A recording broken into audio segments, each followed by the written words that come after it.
नमस्कार. चला तर मी कल्पना माझ्या यूट्यूब चॅनल तुम्हा सर्वांचं मनापासून खूप खूप स्वागत आहे. तर इथं घेतलेलं आहे मोठेच खडे आपण घेतलेले आहेत आणि ते आपल्याला थोडंसं असं वाटून घ्यायचं आहे. वाटून घेतल्यानंतर ते पाहू शकता ह्या ठिकाणी असे मोठे मोठे आपण तुकडे करून घेतलेले आहेत. आता ह्यामध्ये आपल्याला 1 वाटी इतकं पाणी टाकायचं आहे. आता पाणी टाकून आपण गॅसवरती हे उकळण्यासाठी ठेवलं. फक्त उकळी म्हणजे आपल्याला फक्त गूळ विरघळून घ्यायचं आहे, जास्त उकळायचं नाही किंवा चाचणी तर बिलकुल करायची नाही, फक्त गूळ आपल्याला वितळून घ्यायचं आहे. तर इथं आपण गूळ वितळायला ठेवलं आहे, तो पण आपल्याला घ्यायचं आहे पीठ. तर ह्या ठिकाणी घेतलेलं आहे आपण 2 पळ्या इतकं गव्हाचं पीठ घेतलेलं आहे. 1-2 चमचे आपण ह्या ठिकाणी बेसन पीठ घेतलेलं आहे आणि ह्या ठिकाणी आपण जायफळ घेतलेली आहे आणि तीसुद्धा आपण ह्या ठिकाणी थोडीशी खिसून टाकलेली आहे आणि चिमूटभर आपल्याला मीठ लागणार आहे चवीसाठी. तर इथं आपण इतके जिन्नस टाकले. थोडंसं आपल्याला 1 चमचा इतकं तेल टाकून घ्यायचं आहे. नॉर्मल तेल टाकलेलं आहे, गरम टाकलं तरीसुद्धा चालते.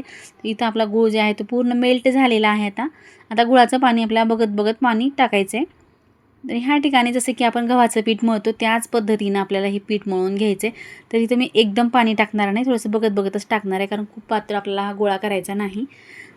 तर तुम्ही हा व्हिडिओ कुठल्या भागातून पाहतात नक्की एक कमेंट करून सांगा. मागच्या व्हिडिओमध्ये भरपूर प्रतिसाद भेटलेला असल्यामुळं सर्वांचे मनापासून खूप खूप धन्यवाद. तर इथं थोडंसं आणखीन पाणी आपल्याला लागणार आहे. आता मी थोडं पाणी टाकून घेईन.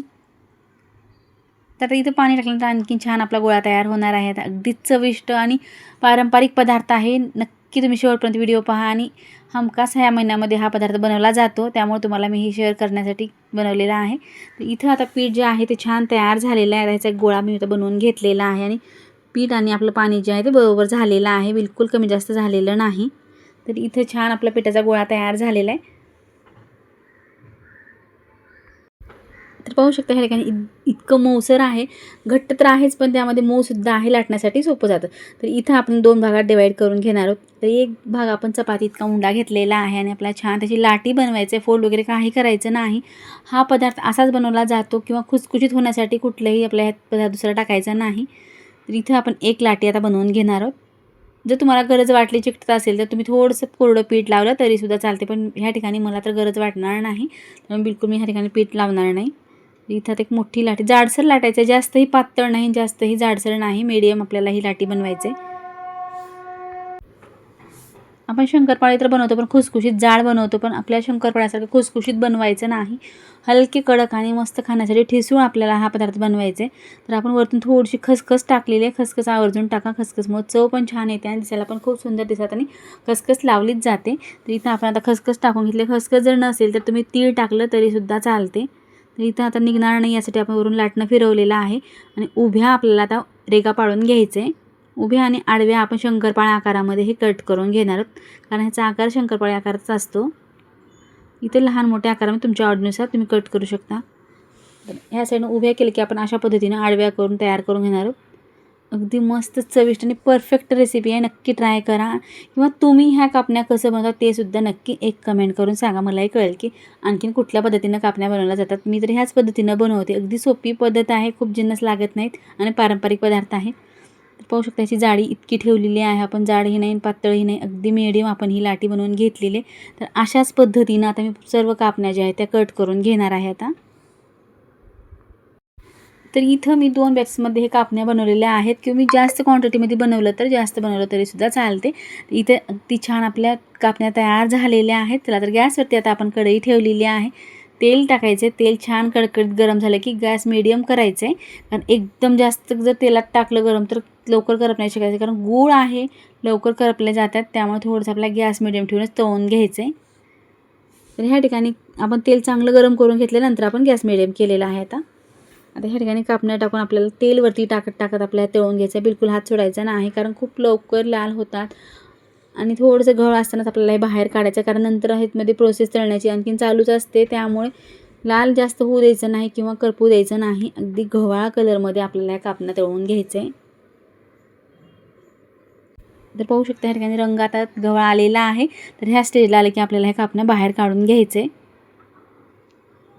तर अगदी घरभर वास पसरलेला आहे, खमंग आणि मस्त वास आपला गुळाचा पसरलेला आहे. छान खाण्यासाठी आपल्या कापण्या ज्या आहेत ते परफेक्ट तयार होत आहेत. जर तुम्ही चॅनलवरती नवीन असाल तर प्लीज चॅनलला एक लाईक करा, शेअर करा, सबस्क्राईब करा. जेव्हा असे नवीन व्हिडिओ बनवेल तुम्हाला पाहायला भेटतील. चला ह्या ठिकाणी कापण्या आपल्या बनवून तयार झालेल्या आहेत. तर तुम्हाला ह्या कापण्या कशा वाटल्या नक्की एक कमेंट करा. अगदी परफेक्ट कापण्या तयार झालेल्या आहेत. अगदी कुरकुरीत झालेल्या आहे. जास्त ठिसूळही नाही, जास्त नरमही नाही. थोडाही व्हिडिओ लाईक करा, शेअर करा, सबस्क्राईब करा. व्हिडिओ पाहिल्याबद्दल धन्यवाद. आता चला तर एक व्हिडिओ तर तुम्ही पाहिलेला आहे. पुढचा पदार्थ त्यापेक्षाही भन्नाट आहे. नक्की तुम्ही शेवटपर्यंत पहा. कारण आपण नेहमी बनवत नाही, कधी कधी आधीमध्ये बनवतो, पण अगदी छान चविष्ट होतो आणि पोट भरणारा आहे. चला तर त्यासाठी आपल्याला काय काय साहित्य लागणार आहे ते आता आपण पाहूया. तर इथं घेतलेला आहे आपण कुकर घेतलेला आहे. त्यामध्ये आपल्याला टाकायची आहे 1 वाटीच्या अंदाज ही उडद डाळ आहे. आता इथं आपल्याला 1 ग्लास इतकं पाणी टाकायचं आहे आणि धुवून घ्यायचं आहे स्वच्छ. कारण 2 वेळेस मी धुवून घेणार आहे, कारण घरची डाळ आहे, थोडीफार ह्याला पाट आहे. त्यामुळे ह्यावरची साल निघण्यासाठी मी पाणी टाकून धुवून घेणार आहे. जर तुमची बाहेरची मार्केटची डाळ असेल तर ती पांढरी शुभ्र असते, 1 वेळेस धुवलं तरीसुद्धा चालते. तर इथं आपण धुवून घेतल्यानंतर थोडीफार पाट आणखी राहिलेलीच आहे. त्यामध्ये आपण 4 ते 5 हिरव्या मिरच्या टाकलेल्या आहेत, थोडा तेजपत्ता टाकलेला आहे आणि पाणी टाकायचं आहे.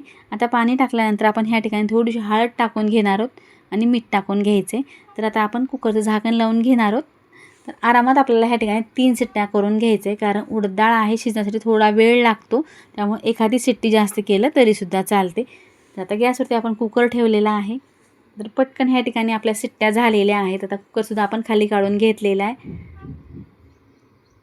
तर ह्या ठिकाणी पाहू शकता आपली डाळ जी आहे ती चांगली शिजलेली आहे. थोडं आपल्या मॅशरनं मिक्स करून घ्यायचं आहे. अगदी खमंग भाकरीसोबत खाण्यासाठी उडदाचा तडका आपल्याला बनवायचा आहे. नेहमी तुम्ही तुरीचा बनवतात, वेगवेगळ्या मुगाच्या डाळीचा बनवता, पण उडदाचा आपण कधीच जास्त बनवत नाही. त्यामुळे अगदी परफेक्ट आहे आणि सर्वांना जे आपल्या घरात उडद असते त्यांना तर खूप आवडतं हे वरण. तुम्ही नक्की ट्राय करून पहा. तर इथं थोडंसं पाणी टाकलेलं आहे, तुमच्या आवडीनुसार घट्ट पातळ पाणी कमी जास्त टाकू शकता. तर इथं गॅसवरती आपण कढई ठेवलेली आहे. तेल टाकून घ्यायचं 4 ते 5 चमचे. 1 चमचा मोहरी टाकायचे. मोहरी छान तडतडली की त्यामध्ये 1 चमचा जिरे टाकायचे. जिरे मोहरी तडतडली की त्यामध्ये आपण सुरुवातीला कढीपत्ता टाकलेला आहे आणि ठेचून घेतलेला आपण ह्या ठिकाणी लसण टाकलेलं आहे. हवं तर तुम्ही ह्या ठिकाणी कांदा टाकलं तरीसुद्धा चालते, पण फक्त लसणाची फोडणी अगदी छान खमंग होते. नक्की याच पद्धतीने बनवून पहा तुम्हीसुद्धा. इथं छान आपली फोडणी तयार झालेली आहे. जे आपण उडदाचं वरण घाटून घेतलेलं आहे ते आता ह्यामध्ये आपल्याला टाकायचं आहे. आता ह्या ठिकाणी आपण सर्व जिन्नस टाकून घेतलं. आपल्या जास्त मसाले वगैरे काहीच ह्या ठिकाणी वापरायचं नाही. अगदी साध्या पद्धतीनं आपलं हे उडीद वरण तयार झालेलं आहे. अगदी भातासोबत किंवा भाकरीसोबत खाण्यासाठी भन्नाट लागते. तर ह्या ठिकाणी मी वरण तर बनवून घेतलेलं आहे. त्या अगोदरच मी दोडक्याची भाजी बनवून घेतलेली आहे आणि सोबत खाण्यासाठी भाकरी बनवलेल्या आहेत. चला तर ह्या ठिकाणी आता मी वरण तर मस्त गरम गरम वाफळतं वरण आहे आणि पटकन ताट लावून घेणार आहे. तुम्हीसुद्धा एकदा बनवा आणि नक्की ट्राय करून पहा आणि केल्यानंतर कमेंटमध्ये सांगायला असणार तुमचं वरण कसं झालं आहे. तर आता आपण ताट लावून घ्यायची वेळ झालेली आहे आता. तर तुम्हाला हे वरणाचं जेवण कसं वाटलं नक्की एक कमेंट करा. व्हिडिओ पाहिल्याबद्दल धन्यवाद. पुन्हा भेटूया नवीन रेसिपीसोबत.